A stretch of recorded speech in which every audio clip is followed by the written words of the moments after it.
Good evening, everyone, and welcome to the Williamson County School Board meeting. We're going to call the meeting to order and first start by recording attendance.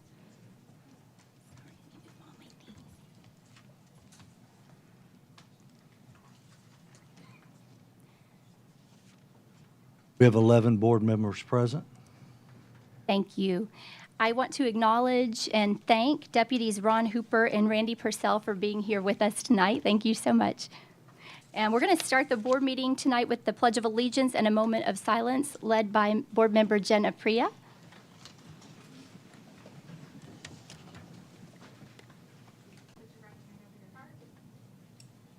Allegiance to the flag of the United States of America and to the republic for which it stands, one nation, under God, indivisible, with liberty and justice for all.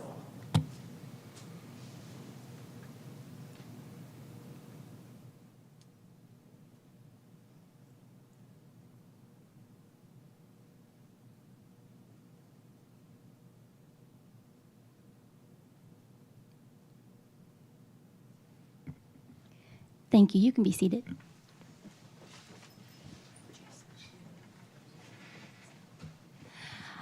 First on our agenda tonight is items of particular public interest, and this is the time of the evening that we get to hear from members of the public who have signed up to speak to us. Tonight we have 15 individuals who have signed up to speak, and Lydia, we have not everybody confirmed, or? No. Okay, so we have 15 individuals confirmed and 30 minutes allotted, so everyone will have 2 minutes to speak tonight.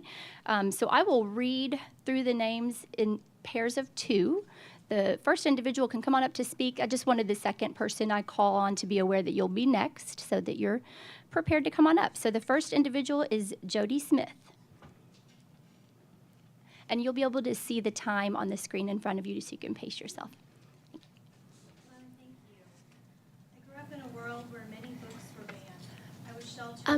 Just 1 second. I don't think the microphone's on yet. Let's see here.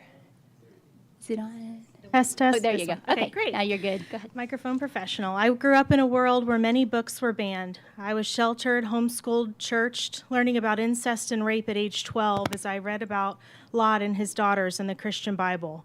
As I asked my parents about it, they were not equipped to help me process that story, so I never brought up the genocide, murder, infanticide, and other rape stories I read in the Bible. Just accepted it as what God wanted at the time. As a teenager, when my friend told me she was molested by a family member, I didn't know what happened to her. I didn't know what happened to her was a crime until adulthood. I'm not proud of how I handled it, and I had no frame of reference. I was just a sheltered teenager who didn't even know what sex was beyond something you shouldn't do with your husband, and of course the Bible. The adults around me didn't handle it well either. They were simply adults trying to act in the best interest of minors. I was so sad for her. I wish I could go back and be an adult who listened and took real action beyond being given an apology from the predator. Predators thrive on silence, secrecy, and shame. We must do everything we can to protect our kids, and one way is to give them a voice.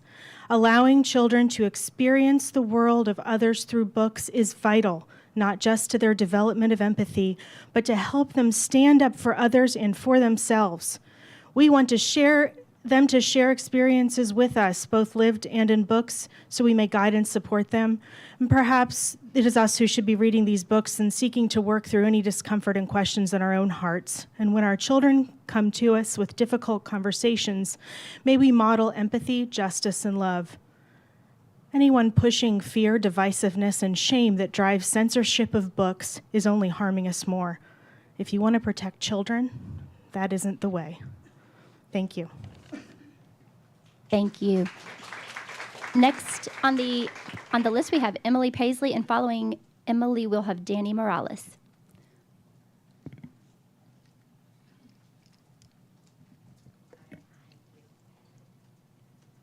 Before the perfectly appointed Board Policy 4.402 was butchered from Board Policy, it thoroughly described in great detail how books in school have been selected prior to October 22.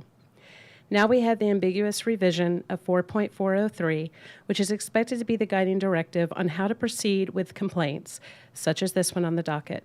With wording like materials shall be suitable, and materials shall be appropriate, or materials shall contain. Problems and questions of this nature will continue and be very wasteful of educators' and board members' valuable time, not to mention mine. To speak directly to what is being asked for removal, unless these books are being made available to schools lower than the high school level, then I see no objectionable way how these books do not directly correlate and resonate with high school students of today's society and in this community. When my son was 7 years old, I wasn't ready for him to learn about hate.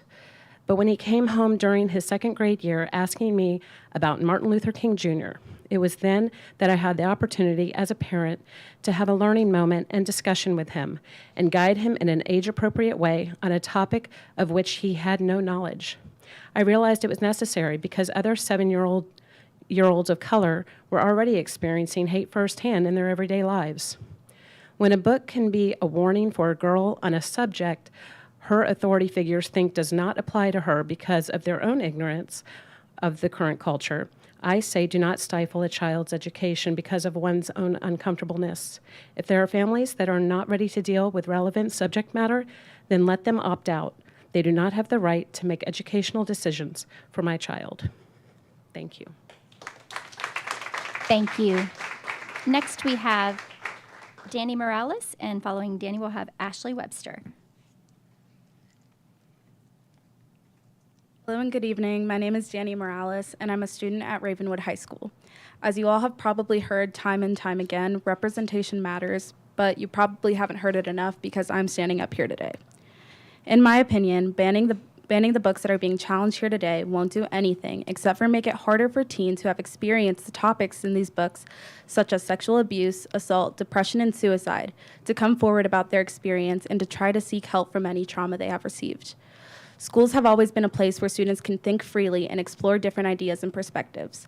By banning books, we are stripping this away and denying students to learn about different experiences. The only thing that results from book banning is a narrow-minded and homogenous society. When we censor certain topics in books, that is pretty much just saying that there's a right way to think and that there's a wrong way to think. This will be extremely detrimental to the books being challenged today that discuss the topics of depression, suicide, and sexual assault. A society that grows up on a book ban will ultimately be a less tolerant and less inclusive society. It is not fair or reasonable to impose one person's moral or ethical standards on an entire community. In my opinion, as a student, I feel that banning books with certain topics will limit my education because I want to know about all kinds of different people and experiences to help me think critically instead of being closed-minded. We are teaching a new generation of kids to fear books, to fear new concepts, to fear people that are different than them, and to ultimately fear knowledge. Is this what we want to teach our kids? As much as you'll fear these mature topics, they won't go away with a ban because these are real-world problems that real people deal with. Instead of banning books and violating intellectual freedom, we should encourage open and honest dialogue and trust our students to think critically and make informed decisions about what they want to read. Thank you. Thank you. Next, we have Ashley Webster, followed by Elliot Franklin. Hi, I'm Ashley Webster, and I live in Franklin. I want to say that a small vocal group should not get to decide whether these books are available on the public library shelves. Parents have been and can still restrict what library books their own children check out. If you vote to restrict access to these books, even with an opt-in system that requires a parent's signature to check out the items in question, that's a book ban, and the system will be sued. The ACLU is watching, and taxpayers will foot the bill.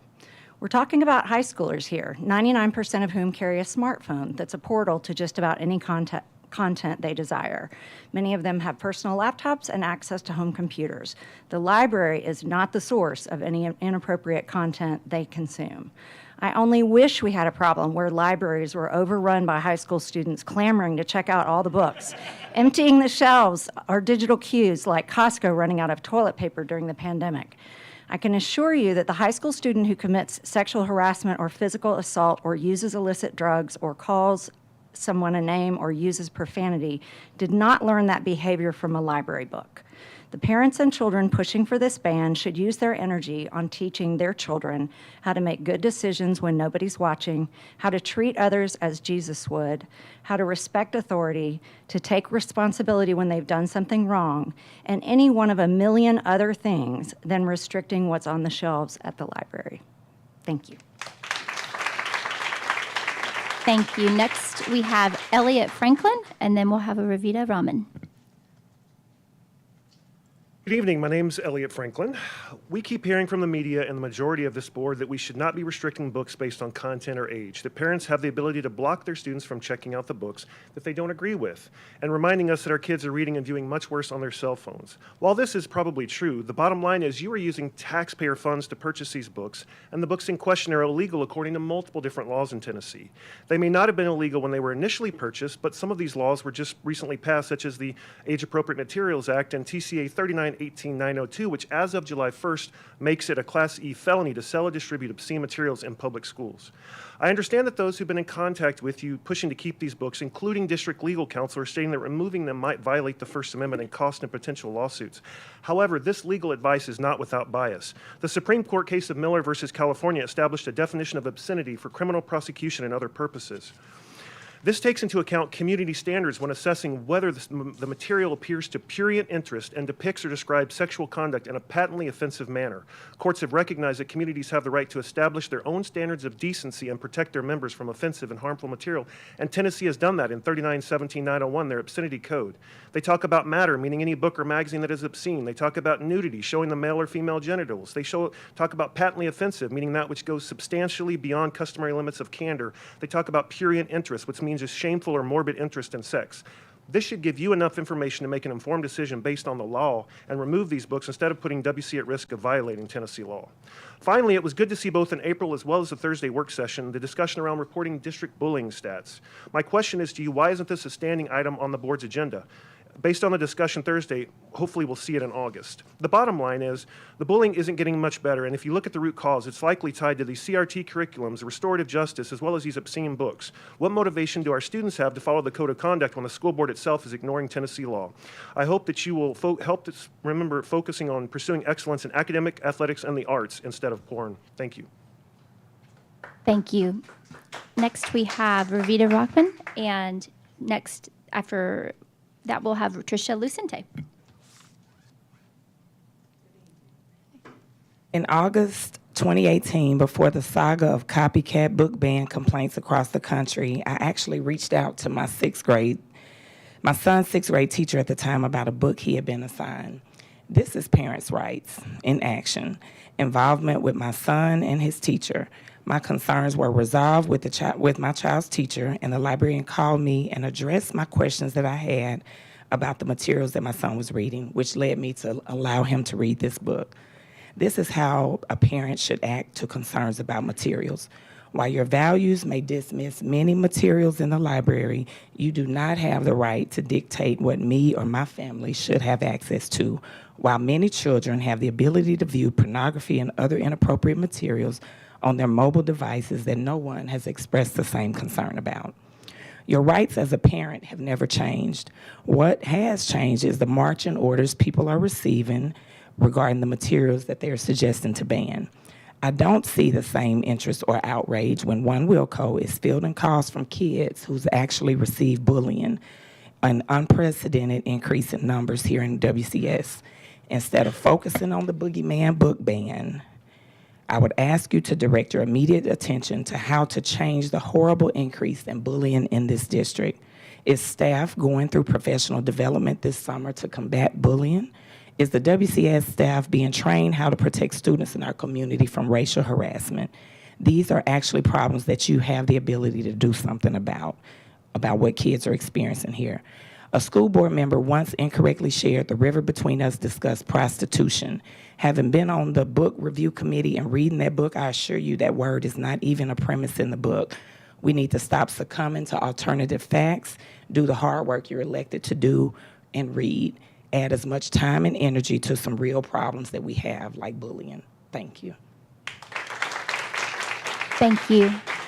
Our next speaker is Tricia Lucente, and then following that we have Jeff Stewart.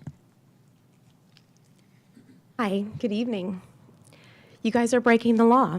You're breaking the Age Appropriate Act. You're breaking materials. You are, by keeping certain books in student libraries, you are providing pornographic materials to our children. Our taxpayer-funded public school libraries should not contain explicit, violent, and pornographic material that offers no educational value. Removing a book from a school library or restricting access via a mature reading list is not book banning. There are plenty of books absent from school libraries, and it's not possible to carry every book ever written, and parents and students are always free to purchase any of these books or check them out from the public library.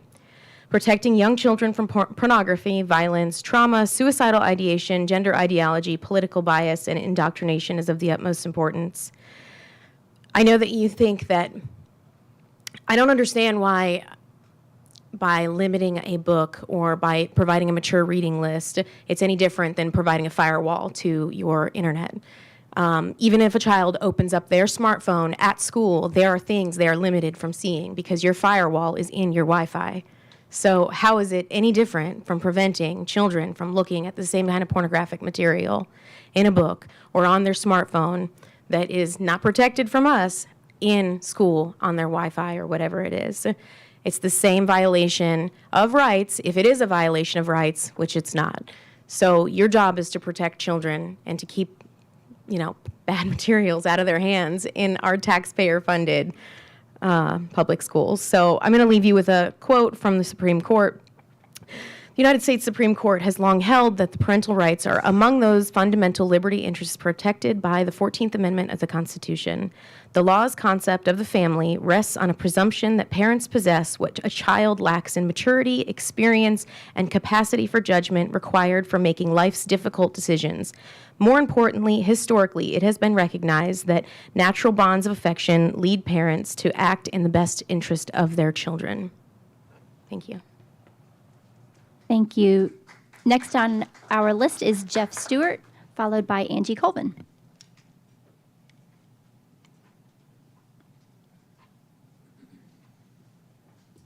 Hi, thank you, Jeff Stewart, Franklin, 12th District. There is no challenge whatsoever to parents' rights here. Parents' rights are very important.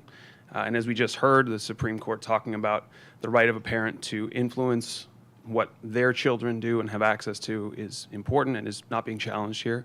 The rule as it stands currently gives parents exactly that right to set rules around materials that they cannot access. It does not give them the right to set rules around what other people's children can access. And I think the really important stipulation here is we need to trust the professionals that you all oversee and have hired. We need to trust our librarians to make determinations around what is educationally valuable, what is age appropriate. And when there is a challenge that comes from the community, as did here, we need to trust the education professionals who review those materials thoroughly, come to a decision, and make a recommendation to this board that says these materials have educational value and they are age appropriate. We need to trust those professionals, and then we need to trust parents to make good choices for their children. We don't need to trust other parents to make good choices for our children. Each parent can do that for themselves. So I completely understand the concerns of some of the parents in the room. I think comparing these materials to pornography is quite extreme, but every parent still has the right to say, this is not appropriate for my child, I don't want them to access it. Please don't give other parents the right to make those decisions for me and for my family. Thank you. Thank you. Our next speaker is Angie Colvin, followed by Stephen Hickey. Hi, I'm Angie Colvin, District 5. I want to say, first of all, we're hearing book banning a lot, and I just feel like it needs to be clarified. Asking to have age-inappropriate materials removed from the library is not book banning. Anyone who lives in Williamson County can get a library card, and you can either physically go to the library or you can use their online services to do ebooks and audiobooks. So kids would still have access to those books. I've even read some of these through the online library. So I think it's important to remember or to understand, as someone who strictly monitors what my kids, any video games, books they read, shows they watch, music they listen to, all of that goes through me and my husband before it ever gets to my kids. And I am constantly trying to stay on top of what's going on in schools, what they're exposed to, and it is impossible. And I don't understand why when I read things saying that librarians choose books with sensitive content in order to expose kids to that, to prepare them, to give the parents opportunities to discuss that with them. Why is there not some type of warning or rating system being put on the books if the librarians already know that there's sensitive content in those books?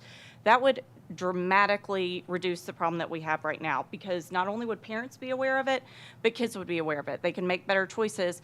And also, I've heard a lot of references to child abuse and things like that. As someone who used to work in the child abuse field, I can tell you that a child picking up a book that contains this content, that has experienced that in their life, and they have no warning of it before they read that content, can be extremely traumatic and detrimental to their well-being.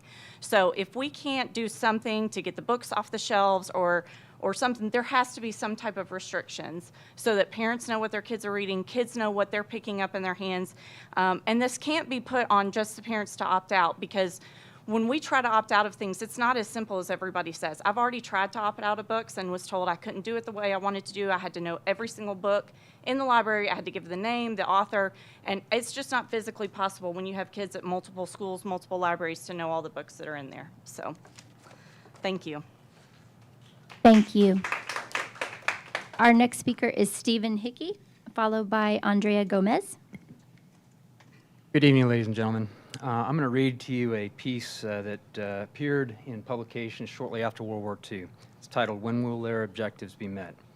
Corrupt the young, get them away from religion, get them interested in sex, make them superficial, destroy their ruggedness, get control of all means of publicity, and thereby get people's minds off their government by focusing their attention on athletics, sexy books and plays, and other trivialities. Divide the people into hostile groups by constantly harping on controversial matters of no importance. Destroy people's faith in their national leaders by holding the latter up to contempt, ridicule, and obloquy. Always preach true democracy, but seize power as fast and ruthlessly as possible. Encourage government extravagance, destroy its credit, produce fear of inflation with rising prices and general discontent. Foment unnecessary strikes in vital industries, encourage civil disorders, and foster a lenient and soft attitude on the part of government toward such disorders. By specious argument, cause the breakdown of the old moral virtues: honesty, sobriety, continence, faith in the pleasure word, ruggedness. Cause the registration of all firearms on some pretext with the view of confiscating them and leaving the population helpless. To buttress my point, here's a few examples from books that we're talking about this evening that speak to these virtues. From the Field Guide to the North American Team by Ben Philippe. That was the exact moment Patrick chose to projectile vomit everywhere. Patrick was, as it turned out, already quite shit-faced. Neither Norris nor Liam had a handle on exactly how many of the beers he had drunk, but out of a case of 24, at least 7 had gone to him. And this continence from Where the Crawdads Sing by Delia Owens. She didn't know raw nakedness could bring such want. He whispered his hands against her inner thighs, and instinctively she stepped each foot to the side slightly. His fingers moved between her legs and slowly massaged parts of her she never knew existed. She threw her head back and whimpered. When will their objectives be met? Indeed. Thank you. Thank you. Our next speaker is Andrea Gomez, followed by Al Gomez.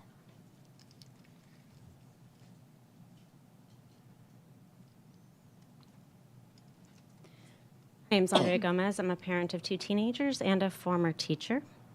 I'm going to speak in regards to a couple of the books that are being reconsidered, specifically the book Speak.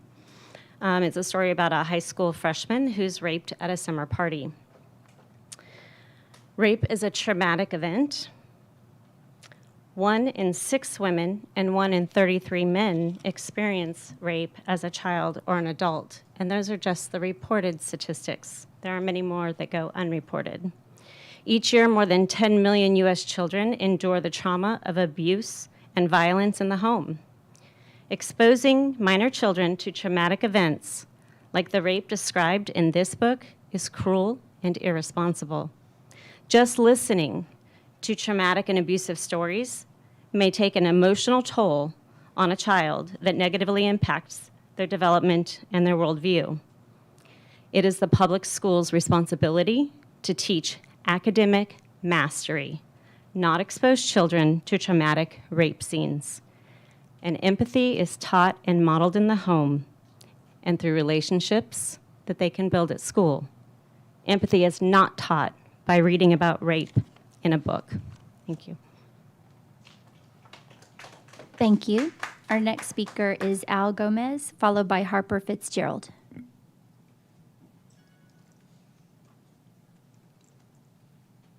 Al Gomez, Thompson Station. I want to read out of a book called The Perks of Being a Wallflower. It's about Charlie, a high school freshman who suffers clinical depression. And Charlie writes to a friend about his experiences his freshman year, which was also required reading for I talked to a neighbor's child that graduated, and this was required for them to read. This one couple, who I was told later were very popular and in love, stumbled into my room and asked if I minded them using it. I told them that my brother and sister said I had to stay here, and they asked if they could use the room anyway with me still in it. I said I didn't see why not, so they closed the door and started kissing very hard. After a few minutes, the boy's hand went up the girl's shirt, and she started protesting. "Come on, Dave." "What? The kid's in here. It's okay." And the boy kept working up the girl's shirt, and as much as she said no, he kept working it. After a few minutes, she stopped protesting, and he pulled her shirt off, and she had a white bra on with lace. I honestly didn't know what to do by this point. Pretty soon, he took off her bra, and he started to kiss her breasts. And then he put his hand down her pants, and she started moaning. I think they were both very drunk, and he reached to take off her pants, but she started crying really hard, so he reached for his own and pulled his pants and underwear down to his knees. "Please, Dave, no." But the boy just talked soft to her about how good she looked and things like that. And she grabbed his penis with her hands and started moving it. I wish I could describe this a little more nicely, but without using words like penis, but that's the way it was. After a few minutes, the boy pushed the girl's head down, and she started to kiss his penis. She was still crying. Finally, she stopped crying because he put his penis in her mouth. And I don't think you can cry in that position. I had to stop watching at this point because I started to feel sick, but it kept on going on, and they kept doing other things, and she kept saying no. I don't think this is, very appropriate for minors to be reading in school, and this does have a content warning of 4 out of 5, not for minors, book list review rating. Sorry, I took a couple extras. Thank you. Our next speaker is Harper Fitzgerald, and followed by Lindsay Hornick. And I apologize for the distractions. It looks like we're just having a few technical issues that we're getting resolved. Sorry about that, guys. Mr. Fitzgerald? Okay, go ahead. Hi there. My name is Harper Fitzgerald, and I'm going into my senior year at Franklin High School. I've attended the last 2 school board meetings and have voiced my opinions on the harm of banning books. Between the time of the last school board meeting and this one, I decided to go and pick up Extremely Loud and Incredibly Close. During my reading of this book, I was left utterly confused as to why this board would ban this book. The sexual content being flagged from this book offered me one of the most refreshing perspectives onto the topic I have ever seen. It never once encouraged sexual activity, but rather opened my ideas to the idea that sex is not always perfect and can be scary and confusing for many. Topics like these that are being banned and shunned are valuable for teens to learn about. Reading about these ideas helps bring other perspectives to light and ensures that our exploitation of sensitive ideas is safe. If you ban books for violence and sexual content, then you open a gateway for banning books that just blatantly make you uncomfortable. Instead, we must have conversations that lead to productive discourse. I understand the desire to be involved in your child's education, but that should be discussed within your own home. No parent has the right to control what other kids choose to learn about. If you have a problem about the topics being discussed in books or classrooms, then it is your responsibility as a parent to explain that to your child. Books are already being labeled based on the content within them as young adult books or adult books, which allows kids and parents to know what should be expected within the book. Books provide safe spaces for many kids and offer an escape from the stresses of high school.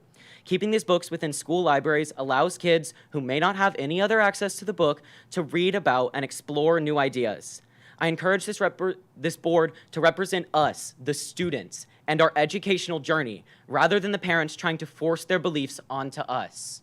Thank you. Thank you. Our next speaker is Lindsay Hornick, and followed by Corey Martin, who will be our final speaker.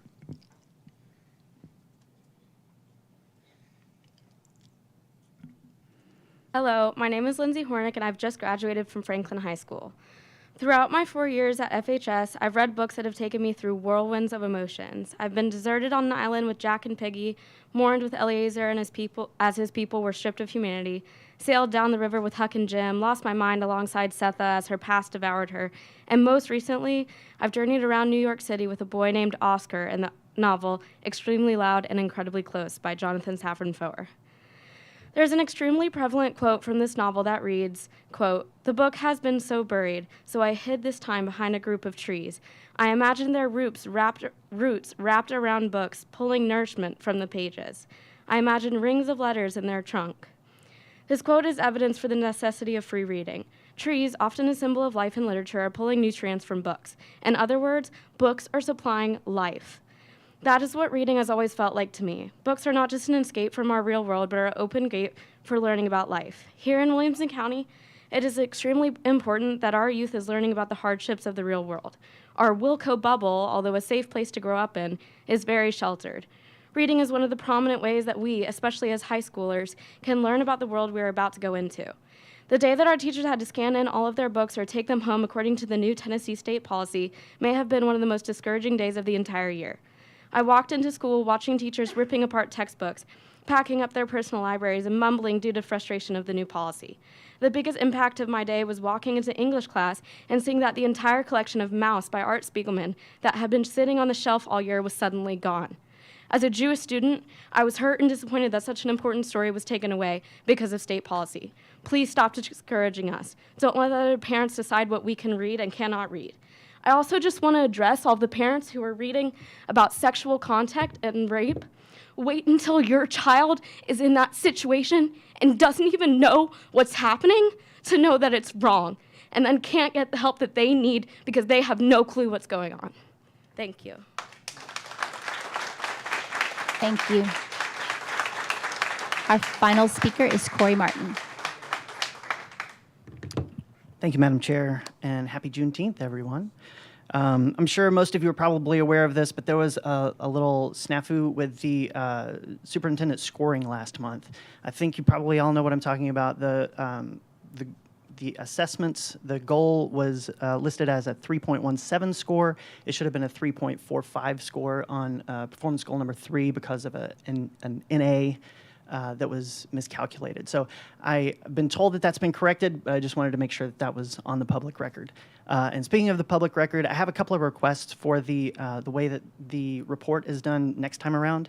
It'd be great if we could have each individual board member's assessment listed out rather than just a summary of them, because for me as a voter, I would prefer that transparency to see who has voted on what. And similarly, the comment sections are really important as well to see like why you did what assessment, why you gave which assessment. I was talking with a parent the other day who was talking about how they couldn't get the test from their student from their teacher because of privacy issues, and it was frustrating to the parent because how are they going to improve from their what they messed up on without seeing what they messed up on. Similarly, I think Dr. Golden and the rest of us could benefit from your feedback. So that's that. I wanted to address a few things that I've heard tonight regarding the book stuff. Mr. Franklin was using the criminal definition of obscenity here, which is impertinent to the discussion. Ms. Colton wanted a warning system, and we have that with Ms. Cleveland's amendment with the books. And Ms. Lucente cited the Supreme Court, so I will too.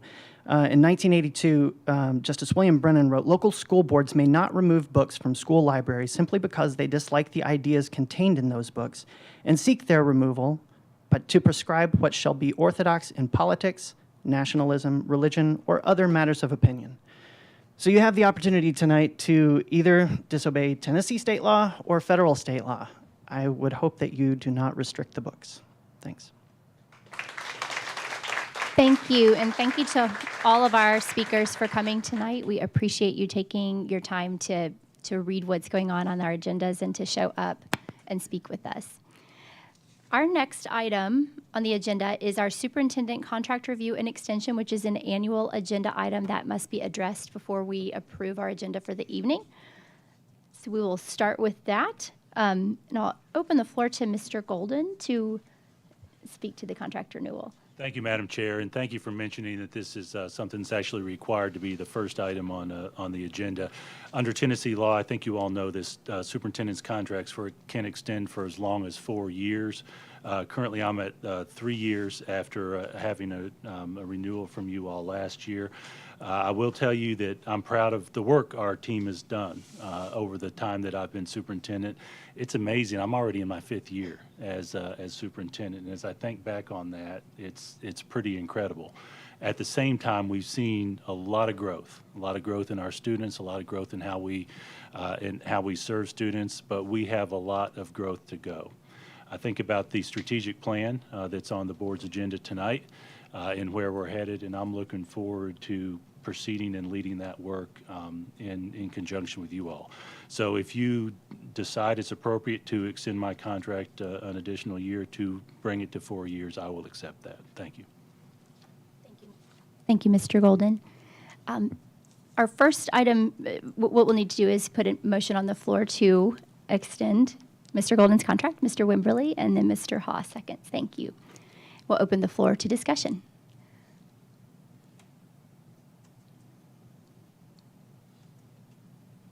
Mr. Brown.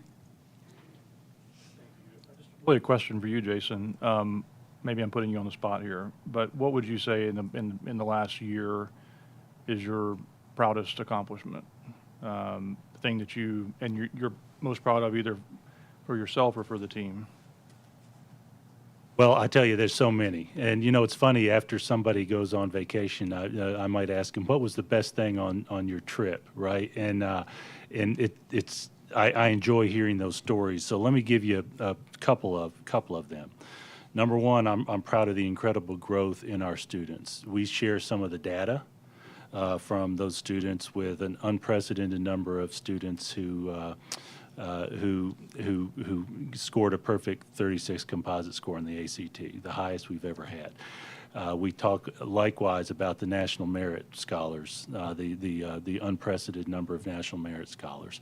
I tell you, I'm proud of the bullying statistics that we've been able to improve our process of collecting those. When I first became superintendent, I thoughtfully, with our team, reached out to our students and spoke to many students who, frankly, have already graduated, may have already graduated college by now.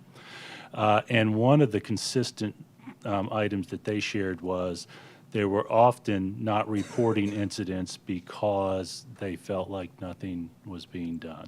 I'm proud of the work we're doing and taking steps towards that.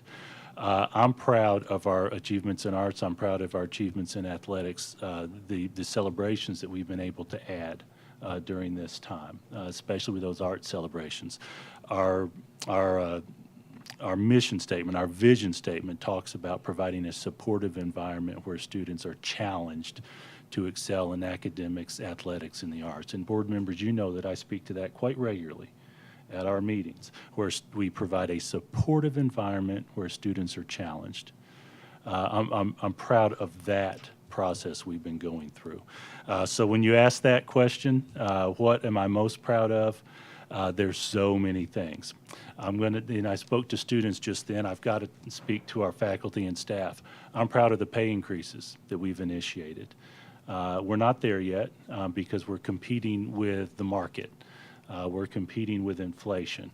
But we have a good relationship with the county commission, and we're working together as a team to grow that and make sure that we're as competitive as we can be in this difficult staffing environment as the number of teachers in Middle Tennessee continues to shrink and the demands grow because people want to be here.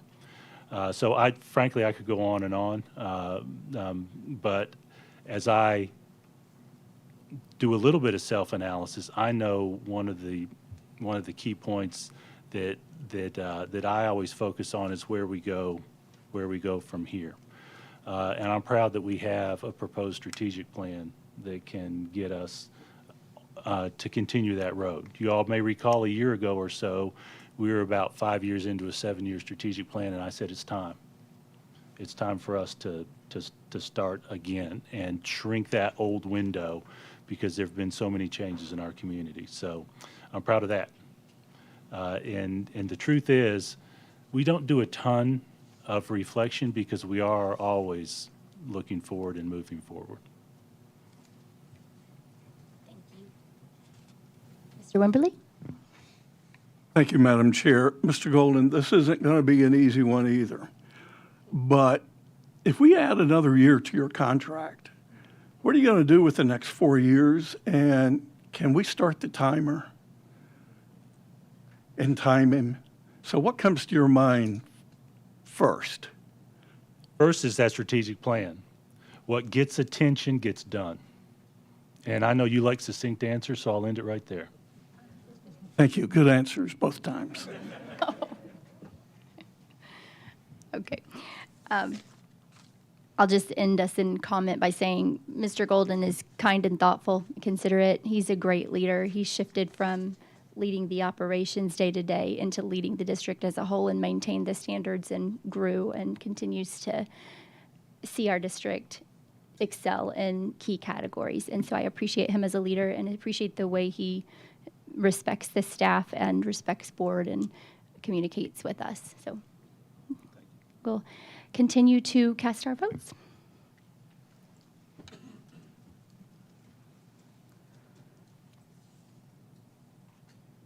Your vote is 11 yes, 0 no. Super. That approval did secure Mr. Golden's contract for another year, extended Mr. Golden's contract for another year. Next item on our agenda is to approve our agenda. We'll open the floor for a motion. Mr. Beasley, do we have a second? Mr. Mitchell, thank you. Any discussion on the agenda? All right, let's vote.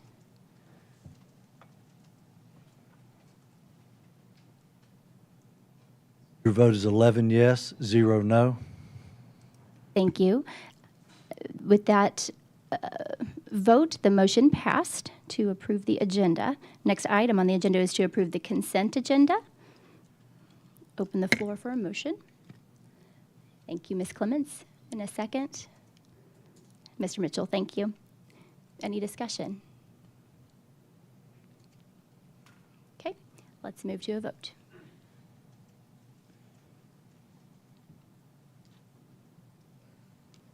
Vote is 11 yes, 0 no. Thank you. That motion passed. And with that approval, we approved the school board meeting minutes from May 15th, 2023. We approved the second reading of board policies, board member conflict of interest, and code of ethics. We approved the recommendation for field trip fee requests. We approved the SAC fees for 2023-24. We approved the E-plan applications for fiscal year 2024, including the ESEA grants, IDEA Part B, IDEA Preschool to School, and Carl Perkins Basic Grant. We also approved the request from Riverside Fellowship Church to lease Page Middle School. Next item on the agenda is the communications to the board. Mr. Golden. Thank you, Madam Chair. First, I want to thank our speakers tonight and thank those who sent us emails over the last few days as it became apparent that this many months long discussion about library books was coming up for a vote from the board. You know, this work is hard. You all just extended my contract, and we all know, our whole team knows this is hard work. And the state placed a responsibility on you that differed a little bit from how the responsibility was structured in the past. So when that law was passed, placing the decision on you for library books, our policies were modified. The policies used to have a structure where curriculum and library books were in place together under one policy with a committee reviewing and making a decision that in turn was appealable to the board. So when the state changed that, the policies had to shift, and we have a library policy where there's a recommendation from the committee to the board. The discussion that our community has had, and I expect will continue to have, is valuable in that the more we communicate about this, the more parents are aware of the power and authority they have to make decisions for their own children. We talked about this at Policy Committee a few months ago, but it didn't really get a ton of public attention until this item came up. So I encourage you all as board members, no matter what your vote is tonight on this issue, to continue to communicate that to your constituents, to your community, that parents do have that decision-making power on items that are in the curriculum. Years ago, it tended to lean towards dissection. And making decisions on whether your child participates in that or not. But it has always been much more broad than that parents do have that decision-making power. So thank you, members of the community, for that discussion. Second, the last time we met as a full voting board, we had not yet had our graduation ceremonies. And those were wonderful ceremonies. I know many of you attended as many of those graduation ceremonies as you could. And that's one of the perks of being a school board member, that you get to participate.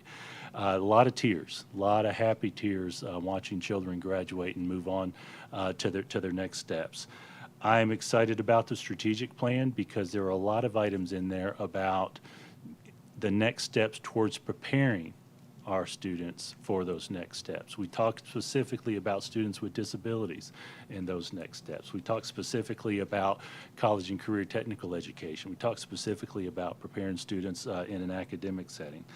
So I'm very excited about that. Mr. Brown, you asked me some of my proudest items. I want to celebrate at the high school level. We had 61 students this past year score a 36 composite ACT score, the highest possible score. That's more than we've ever had. We had 78 national merit finalists. That's more than we ever had. In part because our team focuses on those opportunities to open doors for our students. On the opposite end of the age spectrum, we talked about third grade this year, did we not? What we call the third grade retention law, that if I'm not mistaken uses the word promotion in the actual code title. We had 3,045 third graders this year.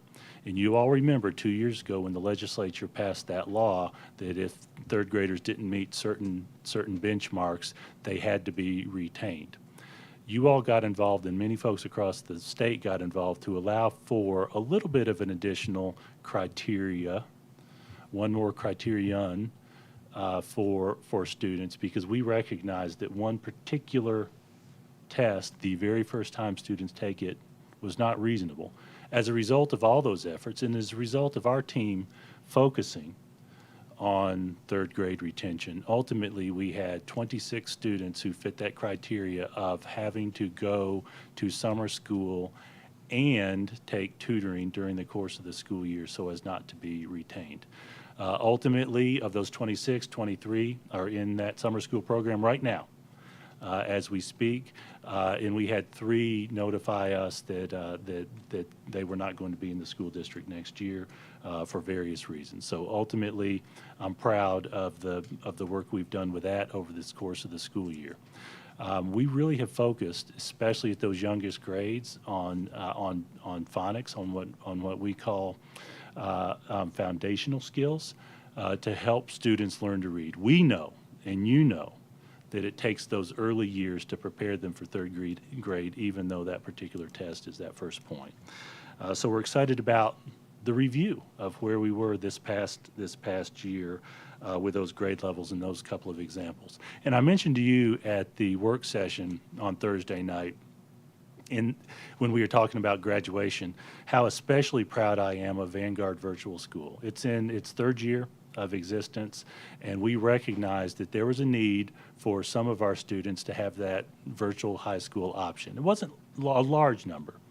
We have over, if I'm not mistaken, somewhere around 14,000 high school students, grades 9 through 12. We had 50 graduates from the virtual school this year, and it was 100% graduation rate. So I'm very proud of Allison Fisher, who's sitting over here. You all know many of our principals come to our board meetings. So Ms. Fisher, I want to thank you for that. Thank you for your leadership in getting that school started and the very apparent success opening doors for our students that you led this year. So that's my verbal superintendent's report for tonight. And as you may notice, Carol Birdsong is standing back there. And we make it a point on a monthly basis when state and national awards come to specifically celebrate our students, faculty, and staff. And Carol, I know it's the end of the year, so you might have a few of them. We do have a few of them to celebrate, and we're going to start with this one. Very exciting for Nate Martinez over at Independence High School. He was named a U.S. Presidential Scholar. There are only 2 selected for each state, so this is quite an honor. Congratulations to him. We have 5 students that we are going to celebrate tonight who earned the perfect ACT composite score. These are included in the 61, but we have not honored them yet. So this is Luke Hawes from Brentwood, Catherine Perez from Brentwood, Lucas Mathis from Franklin, Thomas Jordan from Page, and Sarah Ravila from Ravenwood. In the arts, the Tennessee Performing Arts puts on a program called the Spotlight Awards each year. And this is Lainey McCarter from Nolensville High School and Sawyer Curtis from Independence. Sawyer performed for us, those of you who are at the Fine Arts showcase this year. They were named Outstanding Lead Performers, so quite an honor for them. Let's talk middle school athletics next. So you know what, a year or so ago we joined the State Tennessee Middle School Athletic Association, and we continue to bring home the trophies from Grassland Middle. This is your 4x400 meter relay team of Aubrey Gates, Sienna Thompson, Liv Garrett, and Zami Wasuki, and Alexander Eichner is their coach. Grayson Dorr won the high jump as well from Grassland Middle. From Brentwood Middle, well, they won the boys track competition. Their coach is Dennis Harrison. This is Gabe Cable. He won the 400 meter dash, Brentwood Middle.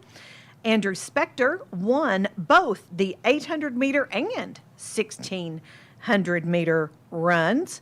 And then we have the 4x200 relay team of Jones Merrill, Cohen Dabbs, Liam Tin, and Wyatt Lute from Brentwood Middle School. The 4x400 relay team, Andrew Spector, Eli Wyatt, Luke Heron, and Gabe Cabell. Again, Dennis Harrison is their coach. Then over at Page Middle School, Dakota Bryce won for the discus throw. Then Fairview Middle School's William Edwards won both the 800 meter and 1600 meter run. Ryan Pett is Williams' coach. From Thompson Station Middle, this is Luke Russell, who won in the long jump. From Woodland Middle School, they brought home the trophy for the state championship baseball in middle school. Now we're moving to high school. Your track champs, the Brentwood High boys track team. The 400 meter dash, Hudson Allen from Brentwood High School and Aiden Carter from Brentwood High School won the decathlon. From Nolensville High School, this is Morgan Lewis, 300 meter hurdles.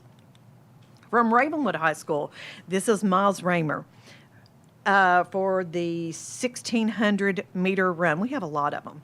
And in the girls, this is Sophie Yaunt from Brentwood High School. She won both the long jump and the outdoor pentathlon. From Centennial High School, this is your 4x800 relay team of Gabrielle Brule, Bethany Wright, Larkin Johnson, and Reese Amon. And also Gabrielle won the 800 state championship for the 800 meter run. From Fairview High School, we have the 4x800 relay team of Alyssa Andrea, Lauren Sloan, Andy Laurent, and Reese Laurent. And from Nolensville High School, Claire Stegall won for the 1,600-meter run. From Page High School, Cole Combs for shot put. And the Page High boys track team won, are your state champions. And then we have boys soccer. We have your state champion there, and that is the Brentwood High soccer team. So lots of athletic awards. And now let's take a look at some staff spotlights. We have 4 educators, music educators, who were named to the Country Music Association Foundation Music Teacher of Excellence. And this is Elena Gallus from Edmondson Elementary School. This is Ashley Harris from Spring Station Middle School. This is Brianna Vogt from Franklin High School. And this is Rose Helmers from Ravenwood High School. So congratulations to all of our students and staff for their accomplishments. Thank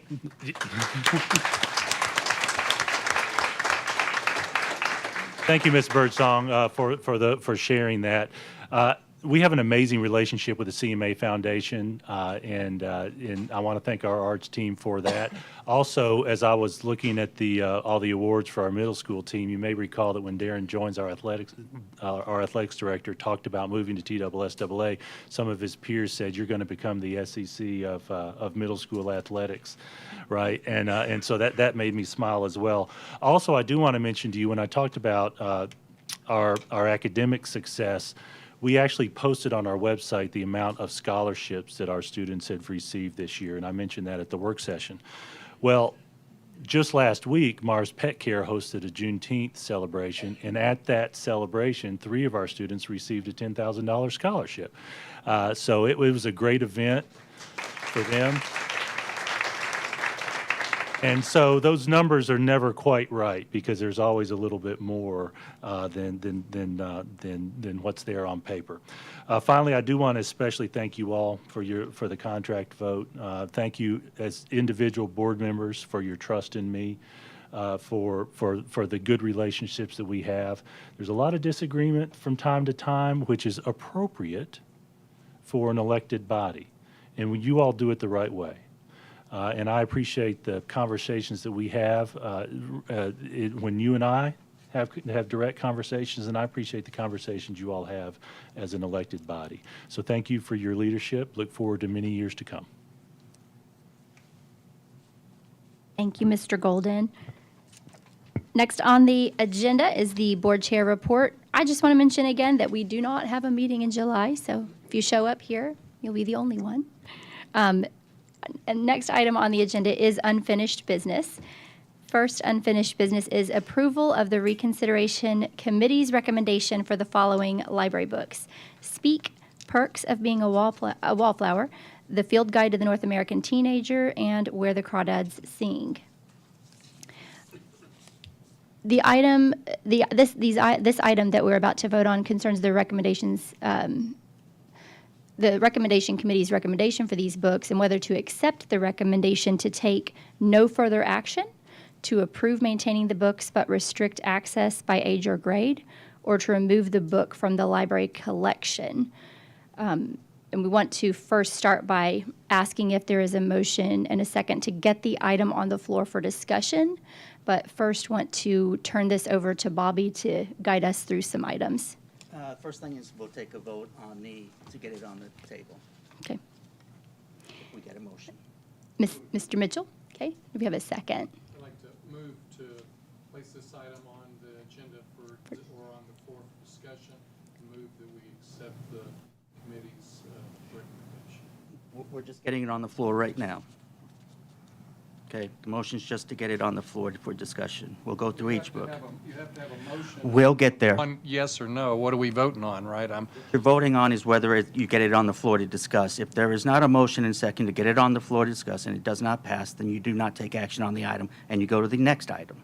Okay? So what you've got right now is once we get it on the floor, we'll go through each book. I'll explain the process and how to do it. Okay? So the motion right now is just to get it on the floor to discuss. Yeah, I'll accept your request. I don't know that that's an appropriate request, but I'll make a motion per legal's request that we Put it on the motion, put it on the floor for discussion. Do we have a second? Thank you, Ms. Apria. Okay. Okay. Bobby, would you like to walk us through? Yeah, what you've got before you, you've got two different items that concern 5 different books. Each book is going to be decided on the content of the book to determine whether the book is age appropriate and within the educational mission of schools. Because each book is subjective and because it's based on the content of each book, it was recommended by council, like me, to address each book separately. So if there's not a motion, if there's not an objection, we will divide the question into the first one will be into 4 books, into 4 different actions. Each book will be addressed separately. Now, the action before the board is determine whether the library material is age appropriate for the age and maturity level of the students who have access to the materials and whether the materials are consistent and suitable for the educational mission of the school and policies established by the board. There are 3 appropriate actions before this board for each book. To find the book at issue is not suitable for all grade students, but may be suitable for some because it contains material that is not appropriate for all the ages, which would be the motion would be to restrict access to the book by grade, age, or however you want to do it, parental consent. The second appropriate action is to find the material is not suitable for any grade and that the book is not consistent with educational mission of schools, and the motion then would be to remove the book. The third one, obviously, is if you find the book is age appropriate and within the educational mission of the schools, then the motion is to maintain the accessibility without restriction. I will tell you that state law requires affirmative action to remove the books or restrict them. So if a motion fails because it does not receive the 7 votes, as you know, you need 7 votes to pass, then what happens is the motion is defeated and the original action by the review committee stands, and we go on to the next book. Is there any questions? Okay, the first book that we have is Mr. Wimberly. I'm sorry, I'm not tracking this. We had committees, 2 committees established to review these books. Each of these committees addressed the books within their report. What we originally had on the agenda was to approve the committee recommendations, not dissect them into multiple parts. So how do we all of a sudden start voting on separate books? okay, the motion before you is not on accepting a recommendation, okay? You've got 3 actions before you that I've already explained. You're not accepting a recommendation. How do you amend somebody else's recommendation, okay? That's not the appropriate motion. The appropriate motion are the 3 actions I've given you. Okay. We don't have all we have is a motion to discuss. Right, and I'm putting the first one on the floor. The books speak, okay? And Why are we not if just? you want to restrict, I'm sorry? Why are we not just addressing? This is what we'll do, because it seems like we do have an objection. Is there an objection for us to separate this motion into 4 different books? Is there an objection? Yes. Okay. Now, because we have an objection, we can do it by motion by division. Is there a motion to divide this question into 4 different questions, specifically to each book? Do we have a motion? Okay, seeing none, the motion dies and you address all 5 at the same time on the first one, or 4. Mr. Brown? Gotten answered, but, you know, I'm trying to track with this because the agenda says in writing approval of the reconsideration committee's recommendation for the following books. Right. So What you have before you right now, what would you we would have been motion to divide that issue, that one issue, divide it up to 5. You can do that under Roberts. Okay? So the motion was to divide that, which that would have had to be a motion from a board member, which you didn't receive. Okay. Mr. Hall? Thank you, Madam Chair. I guess I had the same question, too. I don't understand why the agenda seemed to be changed. Unaddressed, but I was surprised.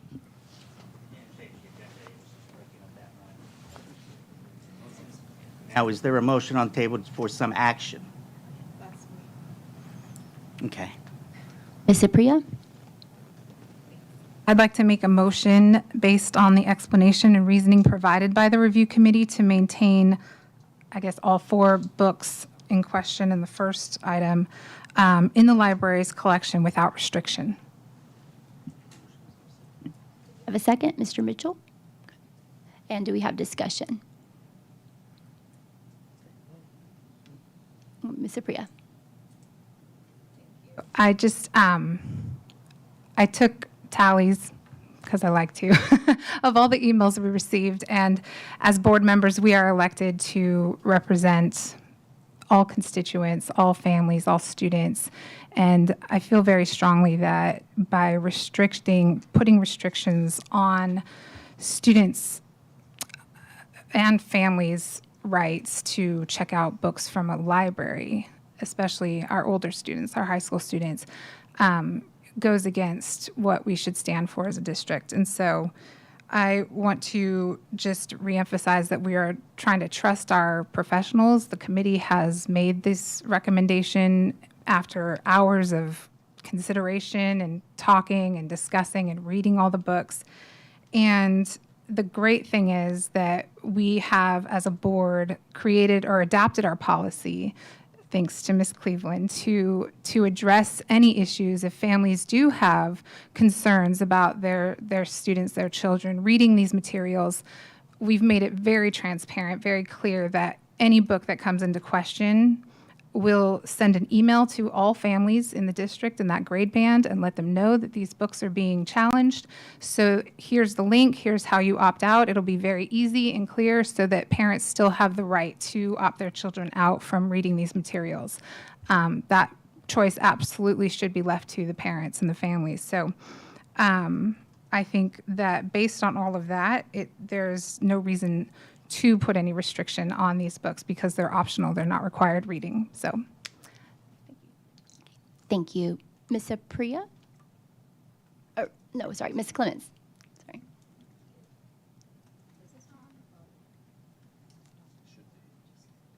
Okay. So my concern, and I think there's been a lot of confusion going back and forth about book bans and what we are allowed to do and what we aren't allowed to do. We took an oath of office to follow state law, and we have a state law that we have not really paid attention to, and I'm concerned we need to follow the state law. And I feel like as a school board, we need to take time together to look at this state law because, just looking at what the state law asks us to do, it asks us to periodically review library materials. And then we also can have a procedure to do more than just ban a book. But we can have the books still there, but allow the parents, and I know it's a hot topic and a hot button, but we can allow the parents to have the option to opt in because we have 42,000 students, individuals. Data tells us that we're going to have kids who've been molested. We're going to have those situations, and the parents know the children best. And we have to let them help navigate that and give them that priority. And if parents want their kids to have full access, then that's a click of a button. It's so much easier, but there's an undue burden on parents who are trying to protect their children because there's something that they know that they want to protect their child from. It's a lot of hoops to jump through. So, but I just really want us to circle back and really focus on the state law that we have not paid attention to. I talked to someone from the Williamson County School Board yesterday, and they've had in place for the whole last school year a mature rated section that parents could opt into, and it's gone great, and they have not gotten sued, which is great. But But I think we could learn from our neighbors who have already enacted that and been working on this state law to perfect it. But we're accountable to follow the state law. Thank you. Mr. Galbraith? Thank you, Madam Chair. So I've seen a lot of talk about banning books and restricting books, and I was a part of this committee, spent dozens, if not hundreds of hours in both reading these 4 books as well as discussing them. And it became clear, as based on the committee's recommendation, that we don't have a method, a rubric, a criteria by which we would evaluate these books. And so we have the responsibility and the obligation under the law to do these evaluations, and undoubtedly more will come, and we'll have to address books as they come to us. But I truly believe that decisions on individual books without a standard is going to be considered arbitrary in the eyes of the court. And so while I do not ever want to act based solely on the fear of being sued, I think it is a absolute waste of taxpayer money to take an action that we know is going to follow in a lawsuit, and the only people that win are the attorneys, and we get to pay all of them. And so that is to me, that's an irresponsible action. Now, what we can do, and what I've tried to do, and I'll be more diligent in actually getting this into policy in the future, in the coming months. But I want to urge a policy to require the librarians to create that standard that they will use and that we can use in reviewing the books in the future for age-appropriate and objectionable content. But then a lot of people said on both sides said that they wanted parents to be able to make these decisions for their kids, and I totally agree. And so, but if we're serious about that, I do want to explore expanding. I think Sheila's policy that we just enacted is a great start in addressing the books that are coming up for reconsideration. But if we really want to provide parents with a tool that they can use to manage content for their kids, then we've got to expand that to allow for categories of content. And I think we're close. I think there's keyword searches, but it's not easy enough to say that it's a reasonable accommodation that we can provide parents, that they have the option to, if they want to restrict access for their kids, and they might do it in a manner that who knows, everybody's got their own manner. What some people are going to be, I want my kids to be able to see everything. Some might be, I'm more comfortable if I wait until my kid is a sophomore, a junior, a senior, not a minor anymore. But we need to give that more than just the books that are 4, 5, 6 books or whatever that come on reconsideration. The policy's still great when they do come up on reconsideration. It's great that we're notifying them. I just want to expand that just a little bit. If those two things are in place, then I think we have a much better system than we have today. Right now, I read these books. I think there is, in my estimation, I think there is objectionable content that's inappropriate for minors. We don't have a standard by which we could do that. The other members of the committee largely did not think that way. And so we all agreed that we didn't have a standard with which to base it. So on that basis, I will support the committee's recommendation, but I will continue to talk about this, and hopefully we can make some modifications. Thanks. Thank you. Mr. Haw? Thank you, Madam Chair, and thank you, everyone, for the discussion we're having tonight as well as last Thursday. And we've gotten a lot of feedback from the public. The things that I've noted are that we have, as I asked Mr. Golden today for the official tally, 14,516 high school students. And if we were to do something tonight that limited these books, remove these books, changed the access, limited the ability to check these books out, that would be the first time we've done that in Williamson County, as I understand, from anybody's recollection, correct? So we would make that book unavailable to 14,516 high school students unless they opt in. And we've heard from a number of people, I'd say though it's a 10-to-1 ratio of people who have said, please don't make decisions for my kids. They want their academic freedom, their academic liberty preserved. And I agree, there is some content that would not be appropriate for every student. There are things shared tonight that I can totally understand the objections to. And I would say from our discussion on Thursday, there are effective ways to have discussions with teachers, librarians, and look at the resources available. So on each website for the schools, there's a digital archive of the library books that are available. Is that correct? And within those, there is a synopsis as well as topics that are discussed. I think that is a very positive step. I'm not sure, how long has that been in place, would you say, Mr. Golden? Within this past year, we've installed.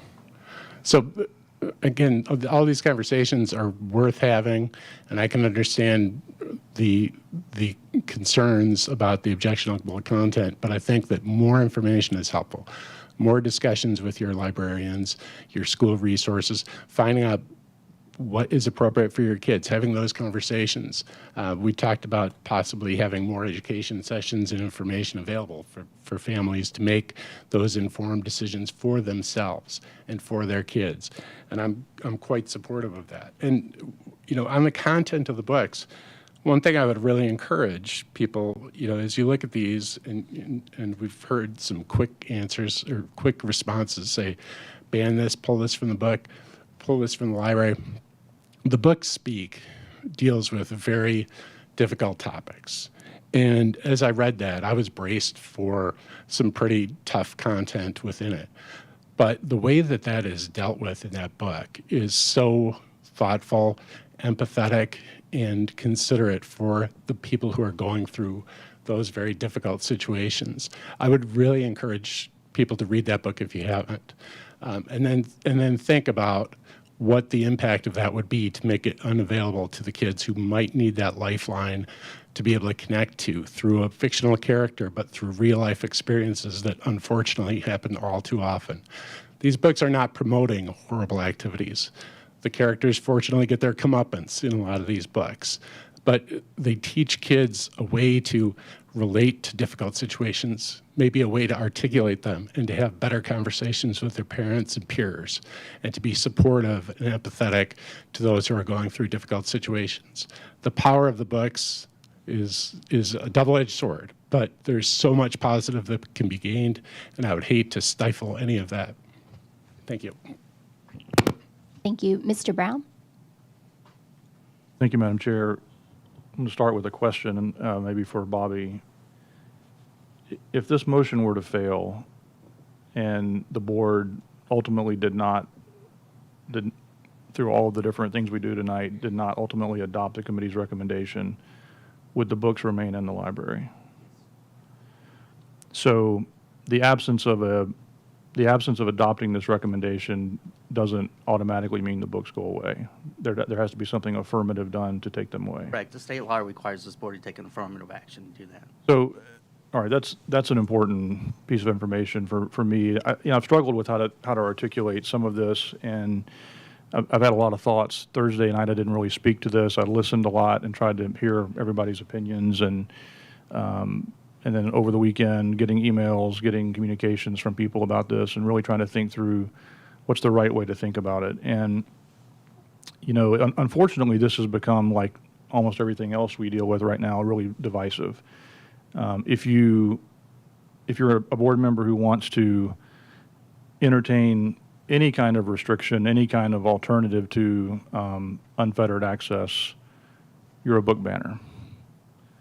And if you are not willing to just outright pull the books off the shelves, no questions asked, then you're for children being corrupted. You're okay with children being corrupted. And I just think that's a really unfortunate dichotomy, that you have to be one or the other. And I'd love for there to be a place that we land.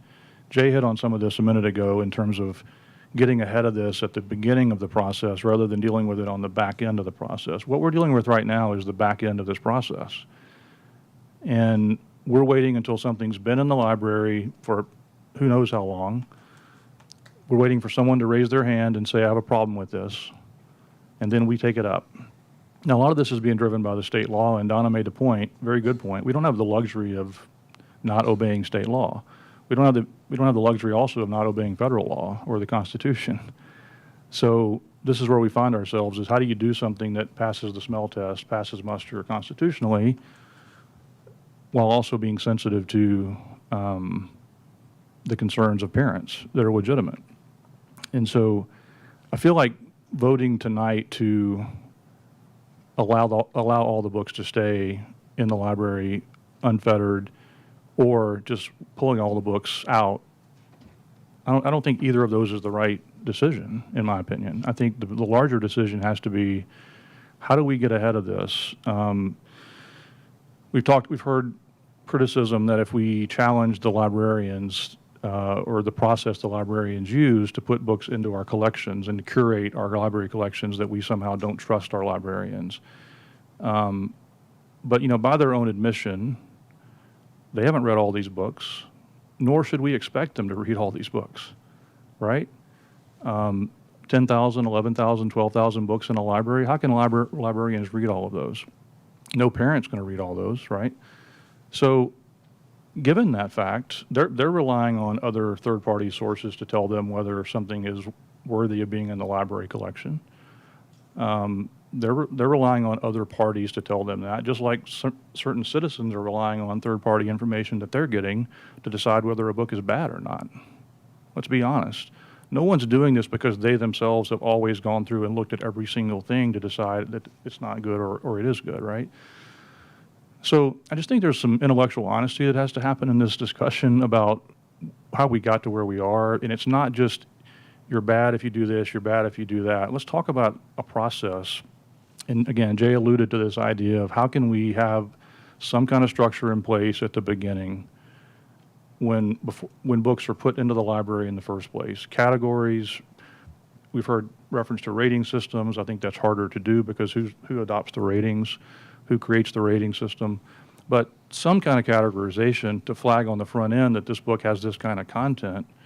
And so it's maybe not a surprise to people as much as maybe we seem to be seeing right now. I'll just say one other thing. Back a few months ago, Ms. Dickerson, when she was making her presentation, now this was on the curriculum decision that was made, but on one of these same titles, one or two of these same titles, I forget, maybe it was just one. But she brought up the fact that she and the committee made the determination that that particular title was not appropriate for lower grade level high school students to be reading and to be studying as part of their curriculum. That it was too mature, it had content that was not appropriate for them, maybe it should only be for seniors. So our own professionals, respected professionals, made that determination in the process of looking at that and reading that content and deciding maybe a sophomore shouldn't be reading that, maybe that's more appropriate for a senior who's 17 or 18 years old. So I argue, why can't we use that same standard that our own internal staff, tenured people, respected professionals have used to say, we bifurcate. Something's only appropriate for juniors and seniors. It's only appropriate for, certain ages. I don't know how we do it, but I just feel like the lack of us having a structure and a process right now has got us in this situation, in addition to the state law that's forcing our hand a little bit. So I would almost say that the options before us tonight, in my opinion, personally, are not great. I don't know that I can get behind any of them necessarily, but I feel like we need to take the long view of this and do something that's going to protect us and put us in a position to succeed long term. Thank you. Mr. Mitchell? Thank you, Madam Chair. I appreciate the comments of my colleagues this evening. All of them, I think they were very thoughtful and gave me, and otherwise I wouldn't be making a comment here.